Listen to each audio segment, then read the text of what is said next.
Angkatan Bersenjata Taiwan mengirim pasukan patroli udara menggusur jet tempur Angkatan Bersenjata China yang memasuki wilayah udara Taiwan secara ilegal.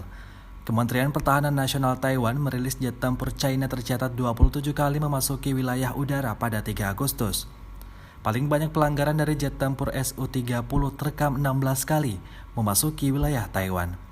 Angkatan Udara Taiwan bereaksi merespon dengan peringatan, menyiarkan pengusiran dan mempersiapkan rudal anti pesawat. Demikian pernyataan resmi Kemenhan Taiwan dikutip Tribun Timur pada 4 Agustus. Hingga saat ini ketegangan dua kubu baik China dan Taiwan belum mereda, meski Ketua DPR Amerika Serikat Nancy Pelosi telah meninggalkan Taipei sejak Rabu kemarin. China merespon kedatangan Nancy Pelosi ke Taiwan dengan menggelar latihan militer besar-besaran di dekat selat Taiwan. Selain kekuatan militer, Beijing juga menjatuhkan sanksi ekonomi ke Taiwan. Sanksi ini sebagai bentuk protes keras China yang menganggap Amerika Serikat telah melanggar kedaulatan negeri tirai bambu itu.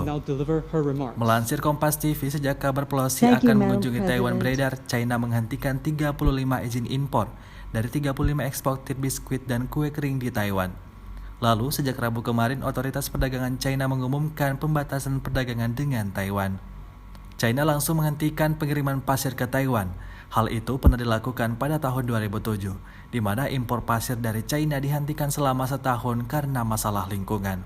Kemudian China juga melarang masuk impor buah jeruk Matchcarel dari Taiwan. Pihak China menyebut produk-produk tersebut mengandung residu pestisida yang tinggi.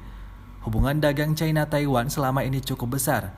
Untuk produk pertanian saja, selama Januari sampai Juni 2022, Taiwan mengimpor produk pertanian China sebesar 59 juta dolar Amerika Serikat.